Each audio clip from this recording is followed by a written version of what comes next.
Welcome to Nasdaq Trade Talks. I'm Jill Malandrino, global markets reporter at Nasdaq, with daily insight on the Nasdaq-100 index, or the NDX, which is made up of 100 of the largest domestic and international non-financial innovative companies listed on the Nasdaq stock market.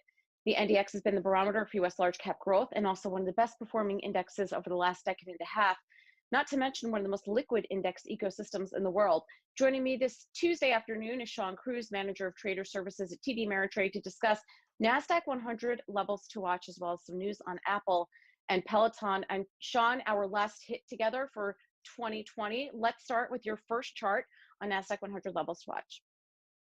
Yeah, so looking at the Nasdaq 100, it really has been interesting as you get some of these more sideways choppy action. You do get some interesting levels showing up here, and one is actually not too far below where we're trading at right now, and it's just below that 12,700 level. So that's actually one area to watch. But if you start pulling back, then you start finding some other interesting levels of, if we do maybe pull back, have profit taking, what are some levels to watch for there? And if you're looking at that, then you just need to start looking down around that 12,655, 12,632. Looking more on the upside, seeing some interesting levels. Once you really get above, I would say, that 12,735 level, you start to see a lot of just volumes generally thinning out. And that might serve as maybe a little bit of an area of resistance where, at least if nothing else, you run out of buyers, and buyers start to get a little bit exhausted. So it will be interesting to see if we maybe just stay here a little bit more range bound until we actually get past the holiday seasons, we get past the shortened work weeks. Maybe see some traders come back in and start putting some money back to work. But the other thing to note is some of the other indices that were playing a little bit of catch up, and I mean, certainly quite a gap still exists there, but we're starting to close a little bit of ground, have also started to look like run out of a little bit of steam as well. So it'll be interesting to see if we just see a general equity sideways action here, at least as we go into 2021. We've got a lot of things that I think, now that we've got elections, we've got the vaccine getting out, there's a lot of things behind us. There's still plenty more for us to look forward to with Brexit, trying to figure out what kind of recovery we're going to get. Things like that are going to be what markets are probably going to key off of as we start 2021. And I think that'll be a big determinant of whether or not we actually do maybe keep this base and move higher, or if maybe we come back and maybe test some of those levels a little bit below where we're trading at now. Yeah, it's going to be refreshing talking about Brexit and some other things besides COVID-19 and the U.S. elections. Let's talk about Apple building a bigger footprint in the semi space. And now there are reports the iPhone maker may be looking at electric vehicle technology. Shawn, does that warrant a $100 billion plus move up in market cap this afternoon? It was interesting to see where Apple was going with this, because you actually said some semiconductors get knocked down a little bit over the past couple of weeks, as there was this expectation, not just Apple. Apple was certainly one of the, I think, the first noteworthy companies to really go out there and make a big splash doing it.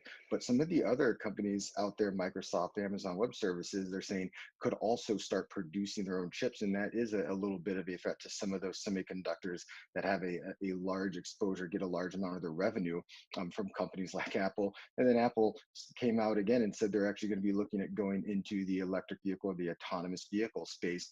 I think there's still a lot of details there, but I do think perhaps investors just like the fact that they're seeing Apple continue to innovate, continue to go into new areas.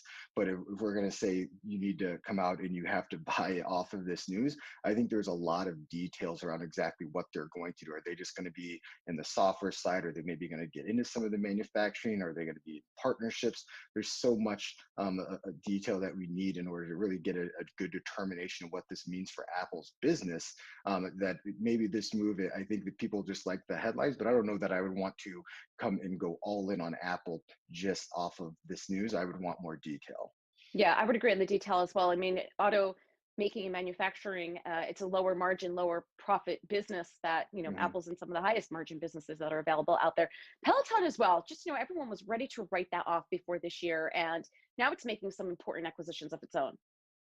It is, and I think that is what you want to see from some of these companies. And it doesn't matter if you're looking at Peloton, you could be looking at Zoom, Teladoc, any of these tech names that just had an incredible run this year. As many people have noted, it was almost like you had 5 years of growth that these companies expected to get at some point along the way, crammed down into about 5 months, and they've had a pretty big leap forward. And so now the question is, what are you going to do to monetize that base, to continue to grow it, to prevent churn? And you're seeing companies like Peloton coming out there and making some pretty good strides. Analysts like what they're hearing. You're starting to see more and more analysts pick up coverage of these companies. Looking at Peloton, it's actually encouraging to see that Peloton is starting to get a little bit of volume going up at these price levels. And that's really what I look for a lot of these companies, as they just charge higher and higher, in some cases just gapping higher almost overnight. Is, are you getting volume established here? Because usually if you get volume building up at one price level, that means there's a lot of two-sided back and forth trading. There's solid volume, and that can actually be what sort of establishes that as a base price that you can use to maybe even move higher on. But if nothing else, it sort of gives you faith that that is maybe an appropriate valuation level, at least for the time being, and you don't have to worry about giving all those big gains back overnight in any way, shape, or form. But if you do see that, you've got some interesting price levels that you sort of gap through, and you see volume start building up a little bit low around 145, some places in that area. But right now, I would want to watch and continue to see if there is going to be more volume building here at the price level we're seeing Peloton trading at right now. And that's why it's so important to watch the charts as well, in addition to trying to decipher what the news means, because at least you can see where the volume is building, as you had mentioned. Thank you for bringing that up. And let's wrap up with yields. It's been a while since they've been flirting at 1%.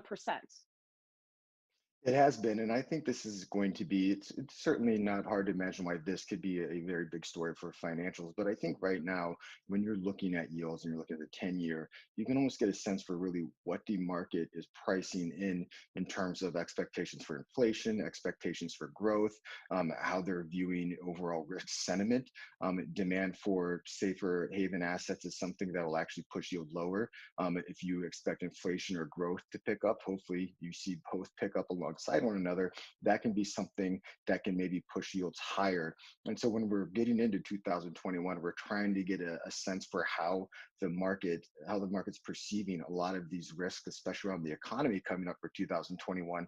I think looking at things like yields, if you see yields moving higher, that could be a potential sign that the market is really expecting the recovery to be something that's robust and very widespread, not something that maybe is going to be a little bit more lackluster. If that's the case, I wouldn't expect the recovery to really be something that would drive a lot of enthusiasm and optimism from investors. And it certainly wouldn't be something that would push rates higher. And they really have sort of been tightening right here and trending sideways around this 93 level. And I think we're waiting to get a little bit more of the macro data out for the first quarter of 2021 to really decide which way yields are going to break here. But certainly going up above 1%, I think would generally be a sign that risk sentiment is actually building. People are willing to go out there and step out into some of the riskier parts of the asset base. And I think that would be something that could push these equity indices that are starting to chop sideways, could really be what breathes a little bit of life into them and gets us moving higher again to start the year. All right, Shawn, great stuff. Thanks for joining us on Trade Talks, and thanks for joining me. I'm Jill Malandrino, Global Markets Reporter at Nasdaq.